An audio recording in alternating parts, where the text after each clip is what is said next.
Hey everyone, this is Bob McIntosh from 𝗝ție-Lowell Career Center. I'm here today with Susan Joyce, who is going to be talking about search engine optimization to be found by employers. This is really an important topic, and I know you're going to enjoy all the information you get, and I think it will help you in your job search. So Susan, why don't you take it away and first introduce yourself.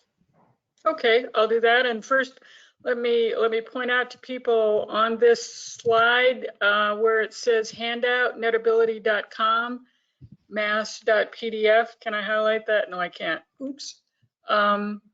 That's where you'll find copies of the handout, 2 slides per page for you to use in the future. Okay, and I also want to mention that over to your right, you can ask questions, you can raise your hand, and you will be able to download the presentation by going to netability.com/mass.pdf. So that's how you can get to the PDF. Would you raise your hand if you can hear and see us, please? Excellent, thank you, Abby. Good, Alicia, excellent. I'm seeing some familiar names here. This is good. All right. Okay, I'm sorry. Go ahead. All right. Well, welcome everybody. I hope you find this useful. So why am I an expert to talk about this? Good question.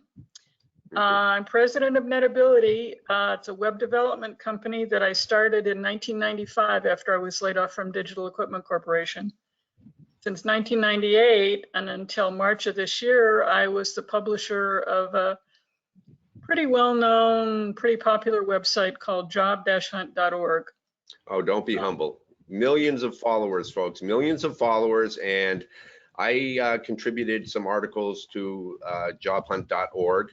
I wasn't by any means a great writer for her, but I held my own, I guess. Yes, you did just fine. You added some very, very good articles, and a number of people have added some very, very good articles. So there's a lot of good contributors on Job Hunt. My goal with Job Hunt was to help people succeed in their job search. That's still my goal, although without Job Hunt, and this is a career change time for me a little bit, but not much. I'm still going to be trying to help people succeed in their job searches. I'm a veteran of the United States Marine Corps. I was fortunate enough, it was really the most interesting job I've ever had. I was an intelligence officer on a general staff at a NATO command. It was a lot of fun, but that was my first layoff at the end of a war. So then I spent time at Harvard University in the personnel office, otherwise known as human resources. I worked for a compensation consulting firm. Bob and I met when we were working on a project at MIT Sloan School of Management. So. Right. For the long-term unemployed, yeah. For the long-term unemployed, there's been a lot of focus for both Bob and me on understanding unemployment and job search. So that's about me. Now let's get into the real topic. Well, I do want to say that people out there have thanked you for your service. So. Oh, believe me, it was my honor and my pleasure. It was a great job. Good. You may or may not recognize this face, but in 2009, this man, his name is Dick Bowles, said this to me: Google is the new resume. And it was like, oh my gosh, he is so right. Officially, his name is Richard N. Bowles, and he's the author of What Color is Your Parachute? Really, really, really smart guy, an MIT and Harvard guy, very smart guy, very nice guy too. But this is so absolutely true. It was true in 2009, and it is even more true today. Your most important keywords right now, you probably don't believe this, but it's your name. I've spoken with so many job seekers who have one version of their name on their resume and a different version of their name on their LinkedIn profile. That's an extremely bad idea, extremely bad. Recruiters use your name to find out more about you and to find you to find out more about you. They research, and for you to figure out the version of your name to use, research Google to find the cleanest version of your name. One of the earliest people I worked with, was a really smart guy, and he was having a hard time getting a good job, and it didn't look like there was a reason for it. And then I Googled his name, and he had the same name, unfortunately, as a disbarred attorney in the same state. Oh, yeah. Who was named in a Supreme Court obscenity case. So it was like, oh, could hardly get worse. He added his middle name to his official name, and he got a job within 2 months. So Susan, can I interrupt just a second? Sure, One sure. person asked, should your name be how you are known or your formal name? What would you say? I would say do the research and pick the cleanest version. Okay. Don't worry about, I mean, I've got friends from college that call me Sue, but I'm officially Susan P. Joyce, because that was the cleanest version of my name I could find at the time. And I pay attention to it. It's still pretty clean. Although there's a lot of other Susan P. Joyces around. So do the research and pick the cleanest name. Then use exactly that version of your name for all of your professional visibility. And I mean LinkedIn and resumes, because employers try to match your resume and your application to your LinkedIn profile. Make it easy for them to do.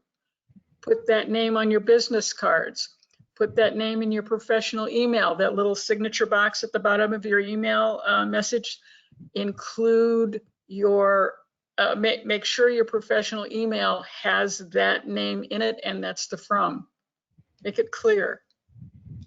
Use a different version of your name for your other visibility. Maybe your spare time you want to rant about how much you hate the Yankees. Don't do that with your professional name, because you could offend employers or people that might be interested in hiring you or recommending you. In New York City, they may hate anybody who doesn't love the Yankees. So, you know, don't offend people you don't need to offend. Use a different version of your name for that. So I want to ask people out there, how many of you have a signature in your professional email? Raise your hand, please.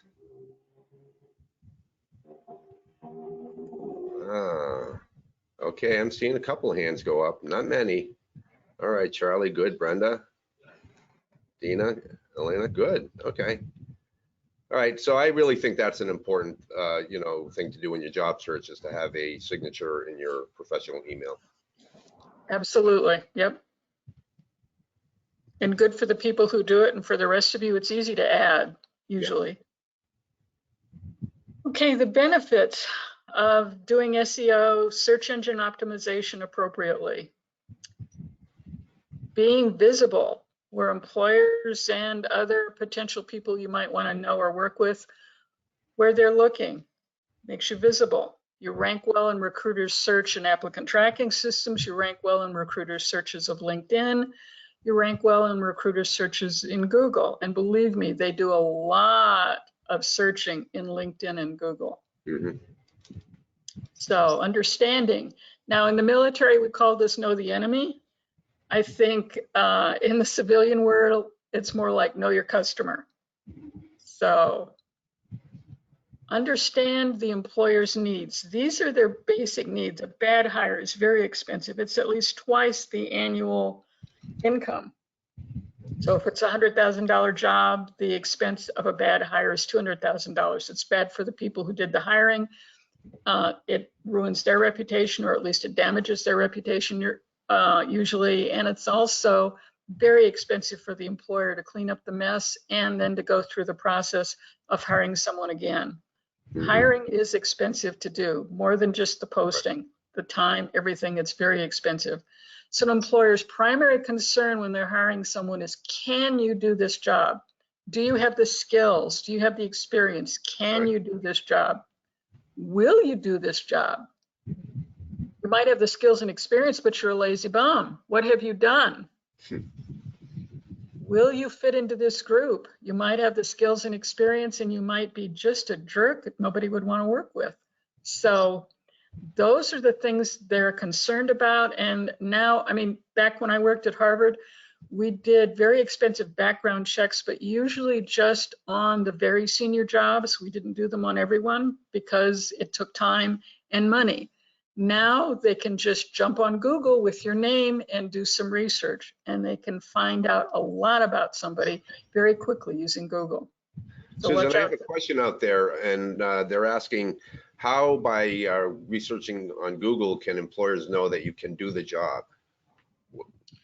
Well, they can see examples of your work, perhaps. Yeah. I mean, it depends on what your job is, but you know, maybe you've won awards, or maybe you've published articles or other things along those lines. And I would recommend that people do some article publishing. It's a very good idea on a good site, or start your own blog. Yes. Make yourself visible. But they can look through Facebook, and they can learn a lot about people on Facebook, and it's not all good. True. Keep your privacy settings on Facebook up. All right.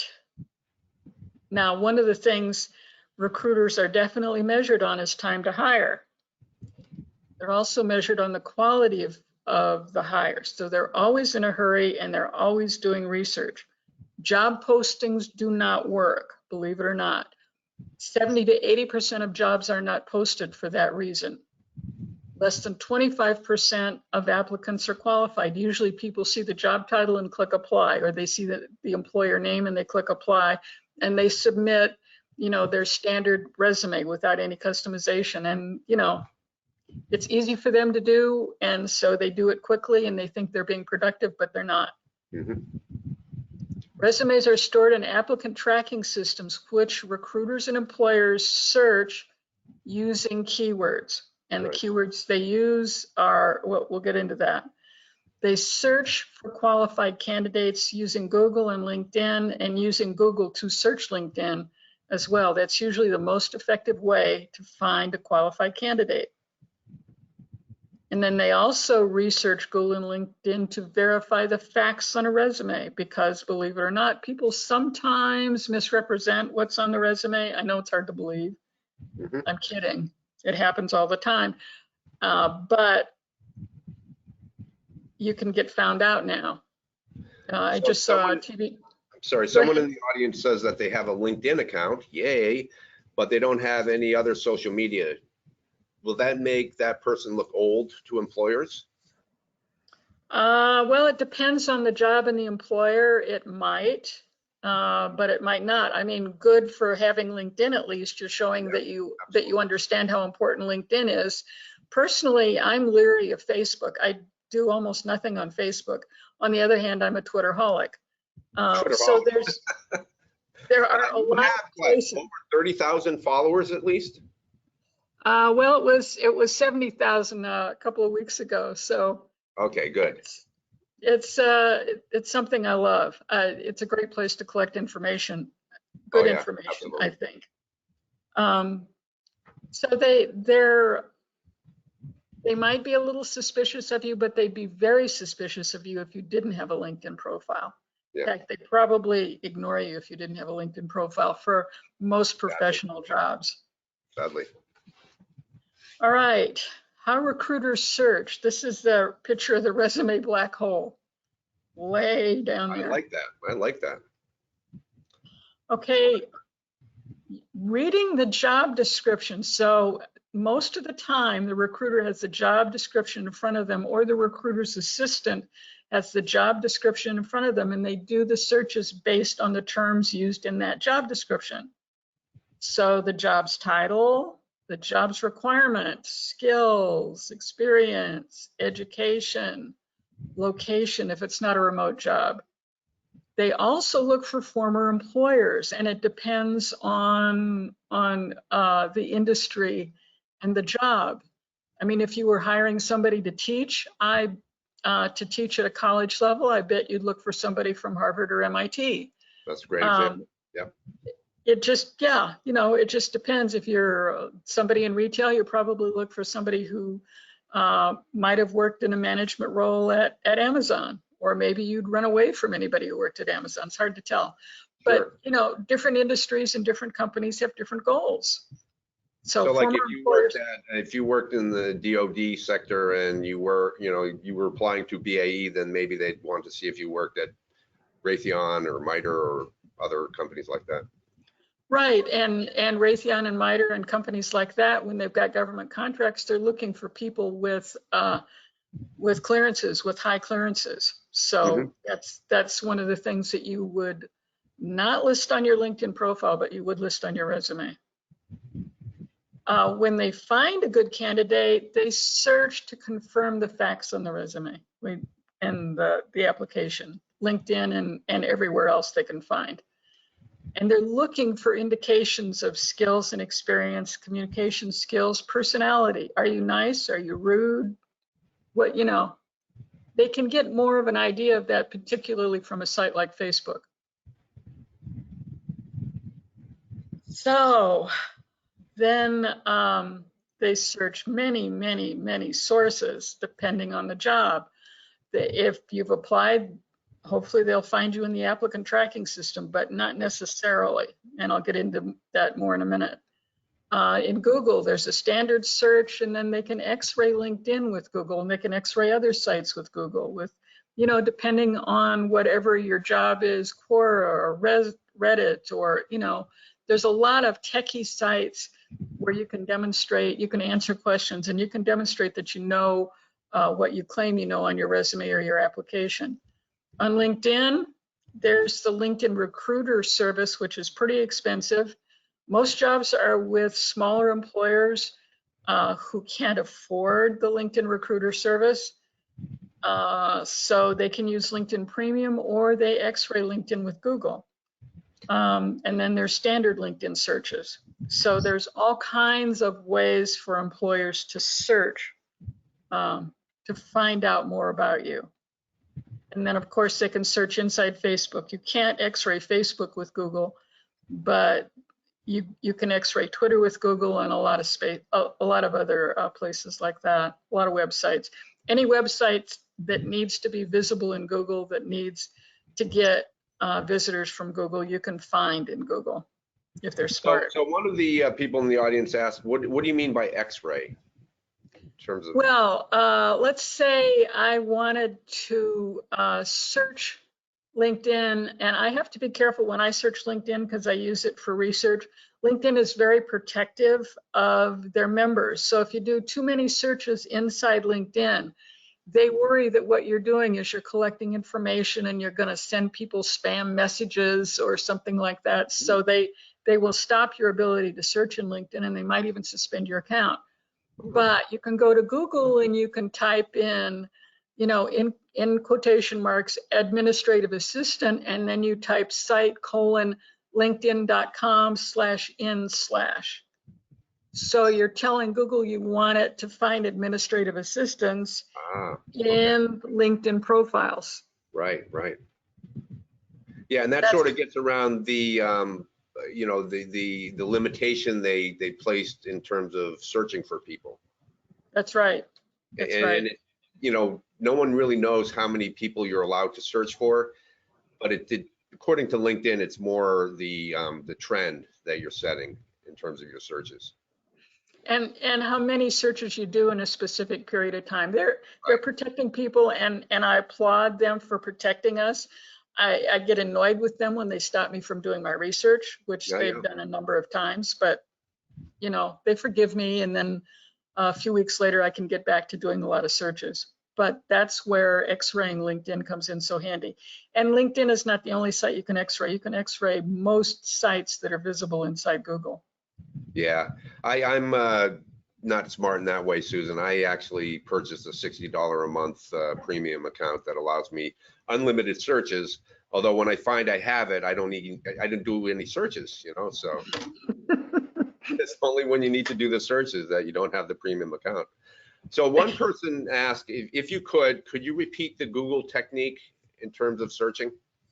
Sure, you put, as with any Google search, if you're searching on a phrase, you put it inside the double quotation marks. So administrative assistant, and then a space, and then you type the word site, SITE:/, and then no space, linkedin.com/IN/.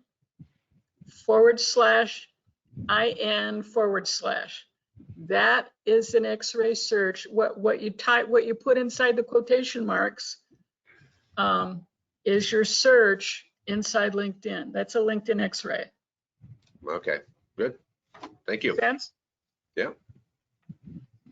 So that's something recruiters have been using for probably at this point decades or close. All right, words versus keywords. Keywords are the specific terms used for search. Words are generic, and these drive me crazy.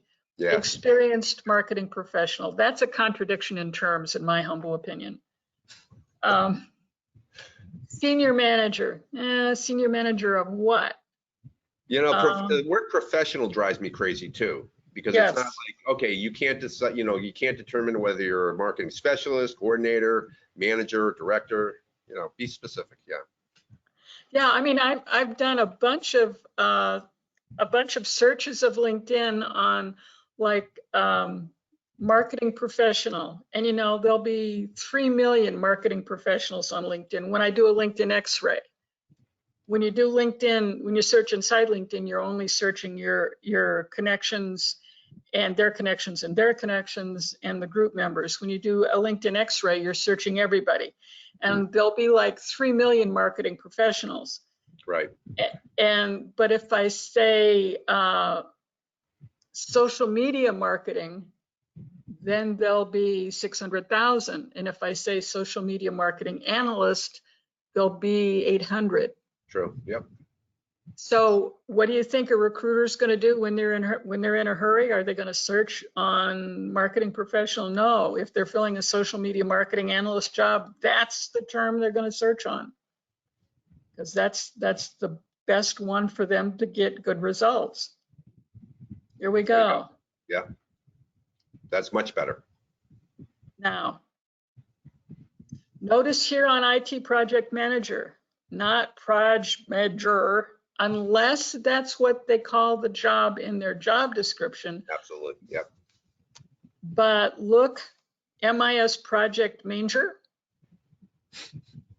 or project management professional, you gotta spell the keywords right, or they're really useless. And I see so many keywords spelled wrong. But when you have the right keywords for you and for your target job at your target employer, and you spell it right, you have less competition, which means you have much, much more recruiter interest, much more. Now, what if the title is spelled incorrectly in the job ad? Then I would include the misspelling in my response, but I would also find a way to include it spelled correctly in my response. Yeah. So cover your bases. Mm-hmm. Do it their way, but also do it the right way. Okay, think like the searcher when you're applying. Use the description's exact terms. If it's a senior analyst job and they call it SR.analyst, then that's what you call yourself. If they call it systems admin 3 or senior systems admin, you use whatever they're using. They call it an associates of arts degree, and they spell it all out, spell it all out. Right. Mm-hmm. But also use other versions. This one is one of my favorites, project management professional, PMP. I think most people who use this, most recruiters who use this probably will search on PMP because that's just easier to type.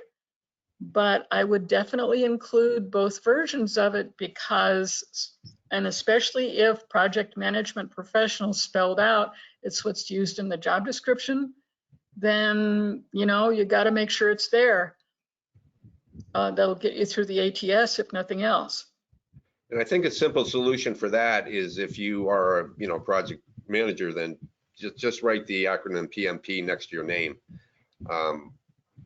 I suggest that. Others may disagree, but I think that is one that you could use next to your name. Yeah, that sounds like a very good idea, especially in your LinkedIn profile. Yeah. Yeah, absolutely. Yep. and your resume and your application, but also find a way to include the whole term project management professional in there somewhere too.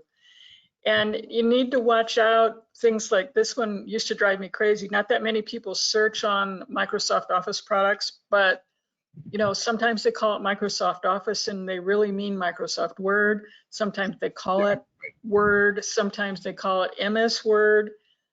So if they have specified Microsoft Office, they want someone who knows Microsoft Office. Find a way to include all of the terms in your response. So Microsoft Office, parent MS Excel, MS Word, MS Outlook, MS Teams, PowerPoint, etc. List them all. And I would include the MS there just because it won't hurt you if they don't have that term there, but if they do, then you'll be a match. Otherwise you won't. And managed a team of 6 and supervised a team of 6. Maybe the job description says managed, somebody may search on supervised. If the job description says managed, be sure you have managed there. Then find a way to include supervised or anything else that's appropriate. If we're not talking management, think of the other terms that are used often. So I have a question. What if the role you're looking at has different titles such as customer success manager or account manager? Should you find ways to use both in your LinkedIn profile? Yes.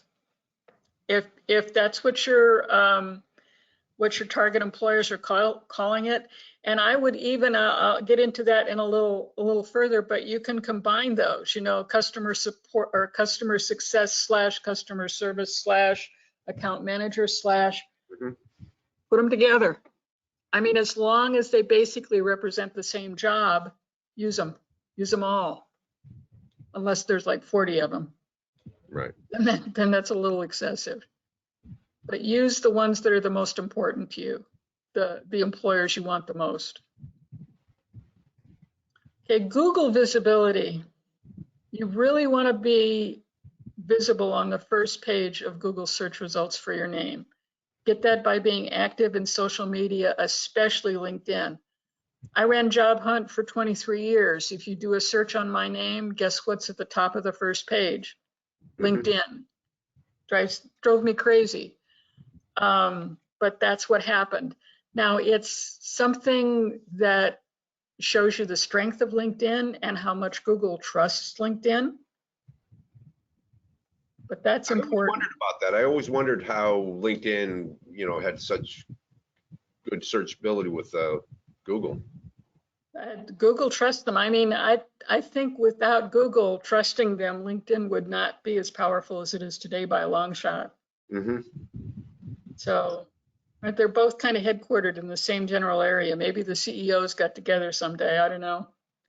Wouldn't actually surprise me. Social media, Twitter, Quora, GitHub, etc. Make yourself appropriately visible in the sites that matter, and start your own website or blog if you feel like writing, and if you are really sort of committed to one role. Then be professional and demonstrate your communication skills and your knowledge in a blog, your own blog, or contribute articles to other sites that accept articles, as long as they publish your name in association with the article. And it would be nice. Covered a question. I'm sorry, you just covered a question a person had previously about creating your own website. So you would suggest that as well?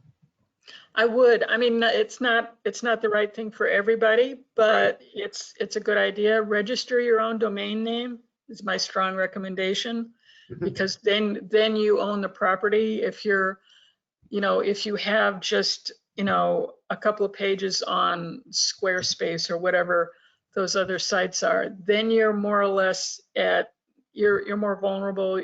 You have to do what they do or what they want to do, and they can blow you away if they go out of business or if they decide to change their roles. So registering your own blog or registering your own domain name to use for your blog and to use for your email is a very good idea, I think. And domain names are pretty cheap. They're less than $20 a year usually.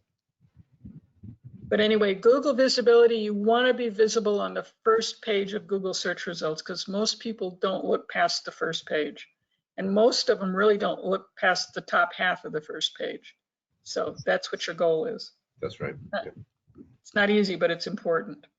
Okay, being found in applicant tracking systems. Applicant tracking systems are tricky, and there's probably 50,000 or more different versions of applicant tracking systems. There's a lot of commercial ones available, and there's a lot that have been, homemade in various employer organizations. You've got two audiences to please: the employer's applicant tracking system. Can it read your resume?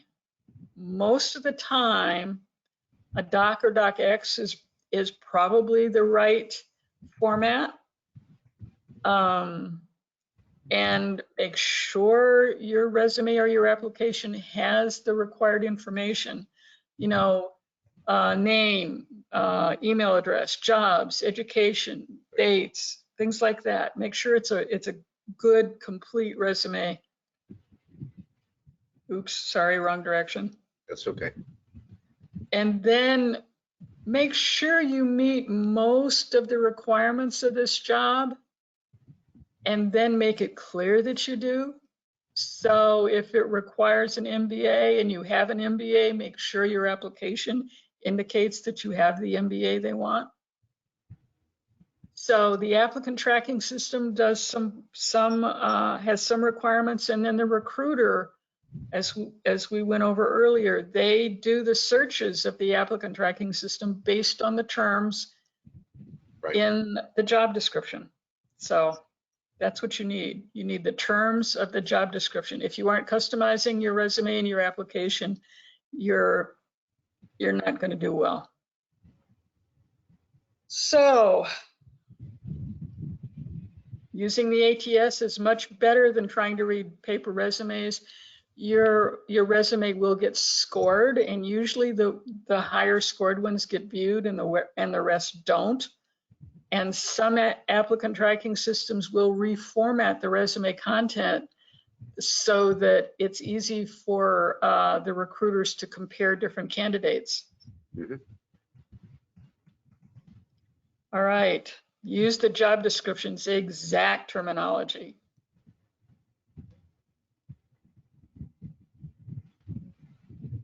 All right, LinkedIn, success with LinkedIn. This is your best Google visibility. Google puts it on page 1 of search results. You control, this is the best part. You control what LinkedIn tells the world about you. You control it. Perfect. The #1 social network for 98% of recruiters, and 47% of recruiters will ignore you if they can't find you online. They think you're out of date or fake. One person asks, what do you mean by score them? In other words, the resumes. What do I mean by what? Well, you know how you said the ATS scores the resumes? Right. It goes through and it looks for matches with the job description. Yeah. How well does this resume match the job description? And usually, I mean, I haven't tested this myself personally. Usually, they look for an 80% or better match with the requirements in the job description, and that's the score. And usually, if you don't have an 80% match, well, I'm not sure usually, but often if you don't have an 80% match, your resume is invisible. Nobody sees it. This is the real resume black hole. That's why it's so important to customize your resume so that you have the right keywords to get a good score and to have your resume viewed by somebody. Yeah, so here at the Career Center, we store our customers' resumes in Bullhorn. And just the other day, great. I'm sorry? I said great. Yeah, so just the other day, I asked my business manager to type in, I think it was marketing manager, and only 4 resumes appeared. Wow. And one of them ranked higher. You could see it was almost 100%. And you know, when we looked at that resume, marketing manager didn't appear until the 2nd page. So the applicant tracking system is going to look throughout the resume. I would say though, the closer you have the title and, you know, the areas of expertise toward the top, the better you'll be off. And Bullhorn is one of the big ones, so that's very interesting. I think what that says more is that there wasn't that much competition that had the term used that, or had all the terms. Well, no, you were just looking for that one term that had the term used that often. So that's interesting. Well, I should take this opportunity to tell the audience out there that if you go to our website, you can submit your resume to our resume portal. And that's the only way that we can get it into Bullhorn. So please do that. I mean, I entered 1 resume and that's all I was allowed to do. So you're all going to have to do that. And that gives you great feedback. Can they edit the resume, delete and replace it later? Can who edit the resume? Can the job seeker? Oh, yeah. Well, one person asked, you know, when you edit your resume, will it automatically edit in the applicant tracking system? No, I don't think so. I think what you need to do is submit a new resume. Yes. The edits. Yep. That's how the rest of them work. Yep. Yeah. Now, one person also asked, is it better to submit a resume in Word format or PDF? Well, I've heard a lot about both, and the one that seems to be the most easily digested, strangely enough, is Word. Yeah, no, I believe that, yes. And you know, Word, there's so many different versions of Word that seems a little surprising to me, but then I guess that, you know, PDFs, there's a lot of different versions of PDFs too. Mm-hmm. But it really does look like a Word document is the better, a simple Word document, not a lot of tables. Make it simple, don't make it real colorful, don't add a lot of lines, you know. They're not going for pretty here, they're going for words, they're going for content. So don't worry about how beautiful it is. Worry about the terms you're using in it. Okay. So the questions are really flying in. Can I present one more? Sure. One person writes, I have only posted once on LinkedIn. How important is it to do frequent posts, you know, to recruiters? Do recruiters notice that? Recruiters definitely notice that. If you posted once and it was 6 months ago or a year ago, they'll assume they can't reach you. They'll assume you're not active on LinkedIn, so you're not reachable. So they'll look for another way to reach you if they're really interested in you. And my recommendation, and I'm not doing a good job of this myself right now, my recommendation is to be active on LinkedIn every day if you can. Just, you know, like somebody's post. Bob makes regular posts all the time. Like his posts or comment on them professionally, carefully, intelligently, more than just one word like "great post, Bob." Yeah. But be visible. Much feedback, right? Yeah, right. But they look for people who are active and visible. So that's a great question, and that's an important question too. Yeah, absolutely. All right, moving right along. This is my favorite slide here. Who would you interview?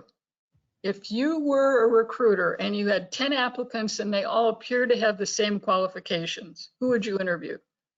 3 have LinkedIn profiles which provide a lot of detail on what they've done, their accomplishments, their experience, their skills. They've got recommendations in their profile, which are very important to recruiters, very, very important to recruiters. And they've got examples of their communication skills and their personalities. So there's 3 really robust LinkedIn profiles. Right. There's 3 skimpy LinkedIn profiles that haven't been touched in a while. And there's 3 people on Facebook. and there's one person with no social media visibility, but a mylife.com entry that gives their age and their home address. Who would you interview if none of these candidates was referred by an employee? Now, mind you, if one of these candidates was referred by an employee, even if it was the mylife.com person, they would probably have an inside track to the job. But if nobody was referred by an employee, I mean, think about it. If your job depended on hiring a good person as quickly as possible, who would you interview? I would enter the ones with the strongest profiles. Absolutely. Absolutely. And that's what happens. So to be found, you need a public profile on and off LinkedIn. There is a place in the privacy settings where you can make your profile public off LinkedIn. Be sure to do that because that means it gets into Google. If it's not into Google, then the only people that will see it are your connections and the people who pay for the privilege. Appropriate up-to-date keywords used by your target employers. I mean, my background is in MIS. That's what it was called when I got my MBA, was MIS. If I used MIS now, nobody would know or nobody would really care because the term today is IT. So use up-to-date keywords that the target employer uses. Descriptions of your employers, especially if it's a small employer or an employer that's gone out of business. And if you're over 40, I would be careful about including jobs and experience more than 15 years old in the jobs and experience section, but include it in your about section. If you had some major accomplishment you did 20 years ago in a job that's relevant to the job you're looking for now, include it in your about section. Do some bragging. Leverage skills and endorsements. This is near the bottom of the profile and it's very easy to ignore, but it is so important for SEO inside LinkedIn. Skills are one of the primary sorts, one of the first sorts that an employer or that a recruiter uses when they start to use LinkedIn Recruiter. They sort on the skills. What skills are you looking for as a recruiter? So skills and endorsements are very important to have. Right. The skills and then the endorsements. And you can have up to 50 skills. Go for it. They're keywords, very important one. And they also look for mutual connections because they would like to reach out to some of your first degrees to get some dirt on you, perhaps, or learn more about you, right? Yeah, to learn more about you. They're not officially looking for dirt, right? Just to learn more about you. But the skills, it's so easy to underestimate, and it's just probably the most important, one of the most important sources of keywords on LinkedIn is the skills section. Now your connections make you visible. Your connections give you credibility. When I see somebody, even somebody with 300 connections, I kind of wonder, you know, how good are they? How, you know, I'm a little concerned as someone who has my military experience background. I am a bit of a target to some foreign governments. Even though I know absolutely nothing that would make any difference now, it's something to watch out about. There are definitely, you can't accept every LinkedIn connection. So there's a question here that goes back to the resume. Is it okay to change an official job title on your resume if the official title is not a common title and there is a more common title? Or basically, is it okay to change the job title on your resume? Yes, and I would do it as a slash. I mean, Bob, you know more about resumes than I do, but particularly like on LinkedIn, there's one poor job seeker I dealt with a long time ago. She was an administrative assistant at a very cool company. Yeah. And so her official job title was admin wizard. Yes, right. Or chief people person, right? So you're right. I think you would list the title that you were given by the company, especially if it's a large public company, and then you could, in parentheses or slash, say customer service rep, you know, make it more. More easy to understand. Exactly. So she was an admin wizard / admin assistant. So she covered her official title, but she also covered what she really did. Okay, LinkedIn groups are for some reason still alive, and LinkedIn groups are a great way to gain visibility. There's some really big LinkedIn groups for job seekers that I know recruiters still hit. The recruiters who are looking, to do some free searches. Okay, resumes and LinkedIn profiles are compared. They look for the facts. They want to make sure the facts are right. The employers, the job titles, the dates of employment. Right. The qualifications and responsibilities, the education. The assumption is you won't lie on your LinkedIn profile because your friends and colleagues can see it and they'll call you out about it. On the other hand, your resume is submitted privately and you might do a little editing of that. But you don't have a LinkedIn profile, you're pretty much automatically out of the running. And I have seen some discrepancy between the resume and the profile. I think because people, when they write their profile, they may not, they may try to write it from memory and not look at their resume. But you're correct, the job titles should match. The other thing about the job titles is that you can add some areas of expertise next to them on your LinkedIn profile. You wouldn't necessarily want to do that on your resume, but the job titles are also weighed pretty heavily in terms of searchability. Absolutely, they're very important. And I strongly recommend on every resume or application, be sure to include your LinkedIn profile's URL so they can find the right LinkedIn profile. When they're looking for it, make sure they find the right one. So being easy to find on LinkedIn, keywords, job titles, location, these are your target job titles. Used by your target employers, skills and experience, education, certification, employers. Now, if you've got a clearance, a federal clearance, do not put the clearance on your LinkedIn profile. You can put that on your resume, but don't put it on your LinkedIn profile. It makes you a target. Not a good idea at all. And this is because your LinkedIn profile can be viewed by anyone in the world, whereas your resume is just viewed by those that you send to employers.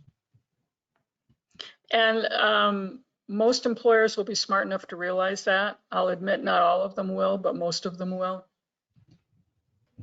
And I would like to think all of them would. Use your best keywords very carefully, appropriate for you and your target, perfect spelling, perfect grammar, current terminology, and research carefully before using abbreviations. What do your target employers call it? SR or senior? Right. PMP or project management professional. Do not try to use keyword stuffing. The applicant tracking systems, the ones that I've seen, find that, call that out, and throw you out if you do that. What is keyword stuffing? Keyword stuffing is adding a bunch of keywords in white lettering on white space, so it's not visible to the person looking at your resume or your application or your LinkedIn profile. Actually, can you do white on white? I don't think you can do white on white on LinkedIn, but I have seen people try to do keyword stuffing on LinkedIn. Oh yeah, I saw it years ago where someone was marketing specialist, and he had like 900 instances of marketing specialists just in one area. I never saw his profile again after that, but I used that as an example in one of my workshops about how not to use keywords on your profile. Yeah, I mean the old time, the applicant tracking systems call that out. It's just you look desperate and you look cheesy when you do that. So don't do keyword stuffing. Use keywords appropriately in descriptions of your jobs and what you've done and of your employers. So I have another question here about location, and the person writes, to be found, include the correct job title, skills, etc. But could you specify location? Should we put Boston, Mass, if the job office is in Boston as opposed to our actual hometown address? I would be more general. Number one, you're protecting your privacy a little bit, but number two, you're also not limiting. Some employers will just search on Boston, even though if you live in Cambridge, it's not that hard to get to Boston. So I would use a more generic term, like I think I use Metro West. I'm not sure what I use because I'm in Marlboro. But yeah, don't be real specific. Be kind of as general as you can be, I think. And maybe as we work more remotely, it won't matter, but it still matters quite a bit now. Right. Or it has recently. Okay, great questions, by the way. This is wonderful. Well, I also like to say that when you're listing your location on your LinkedIn profile, I would suggest the nearest large city, which in our case would be Greater Boston. But some people, they prefer to list the hometown in which they live, maybe because they want to stay closer to home. Yeah, that's a possibility too. I mean, that's why I don't include Greater Boston, because after those trips to MIT for those meetings we used to have, I don't want to drive into Boston. Oh, I know. I hear you. Hold a gun to my head and I'll still resist. Digging out your best keywords. Find your target employer's job descriptions. Go to their website, look at their website, do Google for jobs and include their name as what you want Google to find for you, or go to Indeed and do an advanced search on your target employer job descriptions. And don't just do it once. Do it, maybe every day or maybe every week for a while, and just see what happens, because things definitely do change. Then analyze the job descriptions, the titles, the requirements, the salaries, the employers. Where's the best place for you to work? Maybe company A is on your target employers list, and then you talk to people at a job club and you discover people hate working there, so you take it off your list. Tag Crowd is a place where you can copy and paste text from a job description, and there are a number of sites like Tag Crowd, and they will analyze the text you submit and call out the most frequently used words for you. And is it free?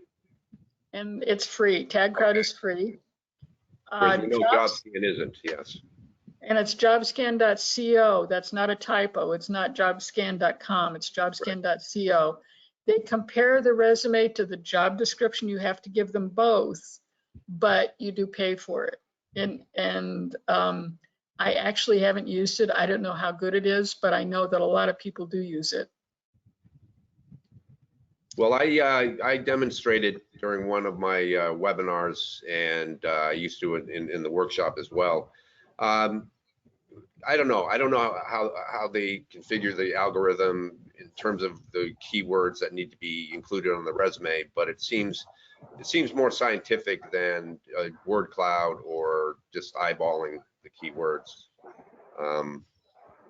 Well, I think actually it's a variation that they're using one of the applicant tracking systems, or they're using, basically the applicant tracking system software. I don't know which one, or if they created their own. Probably more likely they created their own. Maybe we'll get John Shields to tell us the secret. Sure. James Hugh. Yeah. We'll see about that. But anyway. I know, they never would. I don't think so. There's also something called Google Trends, and I get to Google Trends by typing into a query bar Google Trends Explorer, and that lets me compare trends. Now, the thing to know about Google Trends is what it's analyzing is searches on Google. It's not analyzing results, it's analyzing searches. So it can tell you what people are searching for more often. That's not necessarily going to be useful for you, but it might be. Which jobs have the most competition? Type in a job title and a series of job titles and see which ones have the most competition. But I think, you're more interested in the job titles that your target employers have. Anyway, that's another place to collect data if you're interested. And don't try to guess the right keywords. That's a big mistake today. Things change. Pay attention. And we've got all these resources at hand. We should be using them. I mean, we all need to get better at this. Winners, complete and robust public all-star profile. Focused and non-work contact information. That's also non-home contact information. Recommendations and skills and endorsements. The recommendations and the skills and endorsements are so important and so often overlooked, but recruiters really pay attention to those.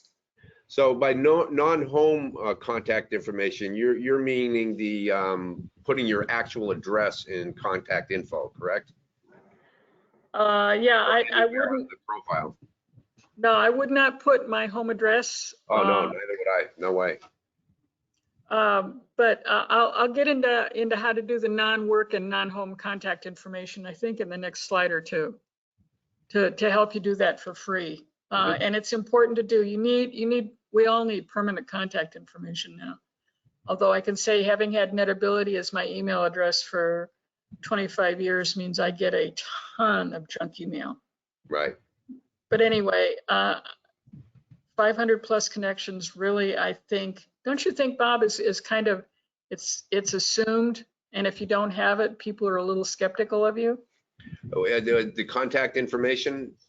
No, the 500 plus connections. I do. I think that more so if you have 250 connections, but if you're nearing 500, I think employers would understand that since you have been out of work, maybe you've just started picking up on LinkedIn and, you know, adding to your network.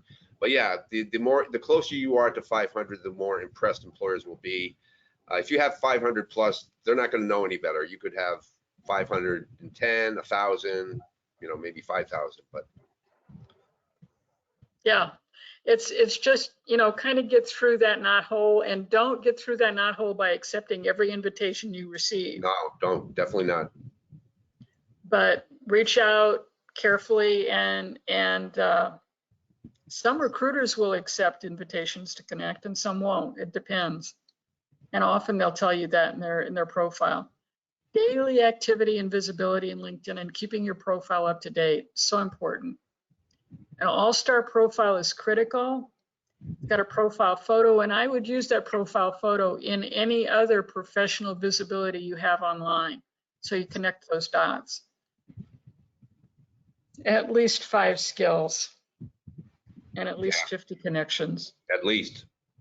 You're allowed up to 50, but at least. Yeah, I mean, and the all-star profile are 40 times more likely to be contacted. But let me tell you, somebody with 500 plus connections is a whole lot more likely to be contacted than somebody with 50, unless you've got some really rare and very in-demand skills. If you can speak, if you really can speak and communicate in more than one language, you can have more than one LinkedIn profile, and that's unusual. If you have more than one LinkedIn profile in English, you're violating their terms of use. Yes. And you can get thrown out. So and there's a lot of hard work to maintain both. Yeah, oh yeah, I'm sure it is. But it's a fabulous demonstration. If you claim you can speak Spanish and there is your Spanish profile and it looks good, then wow, that's very impressive. Mm-hmm. Okay, public profile, not optional. Settings and privacy. My recommendation, public email address, visibility of your last name, visibility off Google, ability to be tagged. Okay, here's the contact information. Recruiters absolutely love a phone number. They're always in a hurry, remember? So my recommendation is Google Voice, and I don't get paid by Google, and I don't own any Google stock. Google Voice is a very good option. It's completely free inside the United States. It's VoIP, so it's an internet, basically it's an internet phone number, but you pick the phone number, you pick the area code, except 800. So, you know, if you want to move to Arizona or you want to move to New York City, pick a 212 number or whatever. Now, email address, again, a non-work email address, and I recommend that you don't pick an email address from home, like you've got Verizon as your provider at home. Well, you know, you might get annoyed with Verizon and move to somebody else. Then that email address and everybody who's got that email address will, you know, it'll be useless. So I recommend that you can buy your own domain name. I was talking about that earlier. It's less than $10 a year, and I think my guess is it's probably less than $10 a month to get email set up with a domain name. Your college, if you've been to a college, most colleges will give alumni an email address. So you could be, you know, alum.bu.edu. That's not a bad one. You can certainly use Gmail or any other respected national provider. Now, that said, Hotmail is no longer respected, and neither is Yahoo. Those are viewed as old and out of date. So that's a word on Hotmail, huh? Yeah, afraid so. I would recommend, you know, doing something else. And I'll have to admit, I'm not totally comfortable with Gmail. I don't use it. I mean, I've got Gmail accounts, but I don't use them. I would, you know, your own domain name or a college, you know, SusanPJoyce.com or SusanPJoyce.me, or, you know, there's a bunch of options you've got. And you can use those for as long as that's your name. And be Susan, sure. Now, one person asked, where would you go for a domain name? You can go, the biggest one is GoDaddy.com. Okay, yeah. They're not perfect, but you know, there's a lot of, I don't know, there's a lot of kind of sleazy ones. And GoDaddy is not perfect either, but I've got a lot of domains registered at GoDaddy. I'm going to sell them and retire someday. But add these to the bottom of your About section, in addition to the contact info section of your LinkedIn profile. So you've got LinkedIn About, and then you've got LinkedIn contact info, and include both.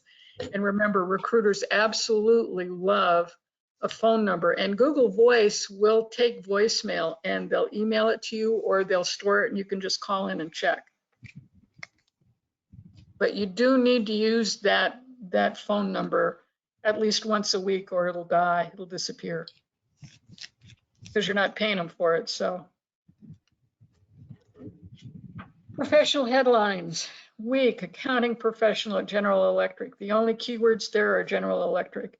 And your professional headline is very important. It follows your name everywhere in LinkedIn. It's got 220 spaces available. Probably the first 80 to 100 follow you.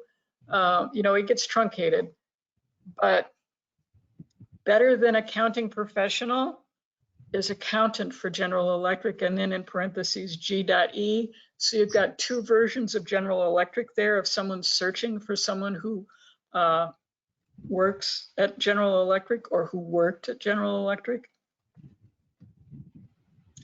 And even better, here we've got audit staff account. That is the exact job title for General Electric, parent G.E. parent, in the aviation division of GE Capital. So now we've got General Electric, G.E. and we've got GE. So I've got three versions of General Electric, which is a very important keyword. And analyzed 400 financial records and audited the inventory reports for 50,000 items. So there's quantified accomplishments there. Least competition. Here's an About section. And I'm sorry, we're running over here. It's the About section. I highlighted the keywords, some of the keywords, and I didn't get all of them. The thing to remember about the About section and the rest of your LinkedIn profile is you want to break up the wall of words. You don't want giant long paragraphs that people won't read, giant long paragraphs. They will read short lists, short bulleted lists. And this is somebody's About section, and he broke it up into key competencies and key accomplishments. Great. Yeah, we are running over time. My colleague has to do a webinar in about 20 minutes. Well, we'll be done in about 5, I think. Okay. All right, so then here's a profile job description. What I love about this is a job this guy had 10 years ago, or nearly 10 years ago. And, or he left it nearly 10 years ago. So he uses emoji. Now I created a page on Job Hunt called LinkedIn Eye Candy. And all the things that are circled here, the arrows and the dots and the diamonds. I mean, this is wonderful. He broke up the wall of words. This is very easy for somebody to scan and see the important items in. This was wonderfully done. And this is a job description of the job he had 10 years ago. That's fabulous. Mm-hmm. This would be a fabulous description of a current job, but very important. I like that look. Yes, very important, very effective. And remember, people are often looking at your LinkedIn profile on a smartphone, so they're not seeing a big computer screen. And even on a smartphone, that's important. Yeah. Even on a smartphone, this is very visible. Again, skills and endorsements, there are skills quizzes.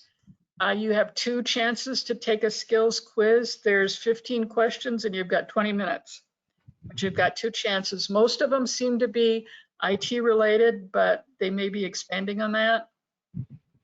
Skills are very, very, very important, as I think I've told you probably a dozen times so far. Yeah, really great source of keywords.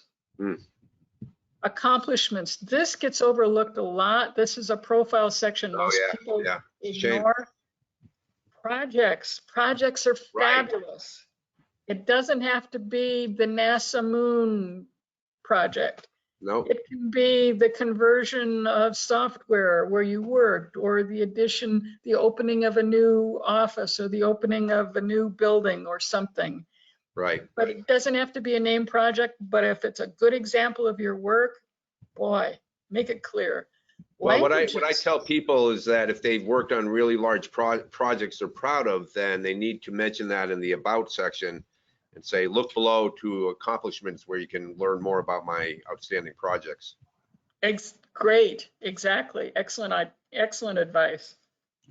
We talked about they may have patents. I mean, those are important too, publications. Boy, they really buried a lot of important information down there.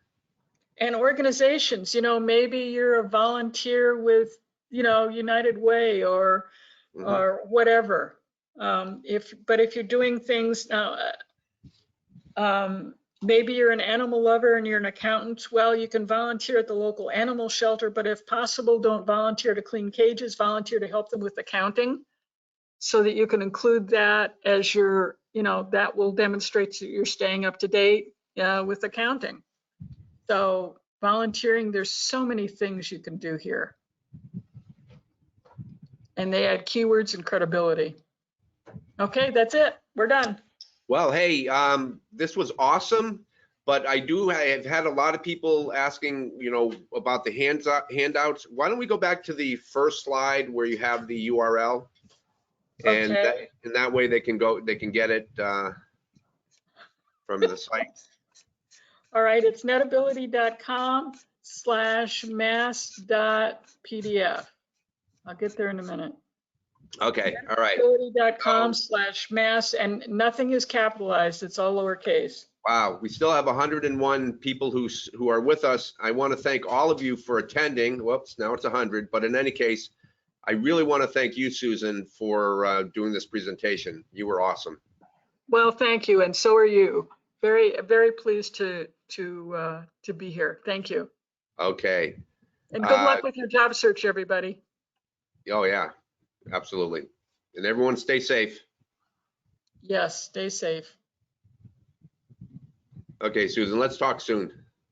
I hope so. Take care. Okay, bye-bye. Bye-bye.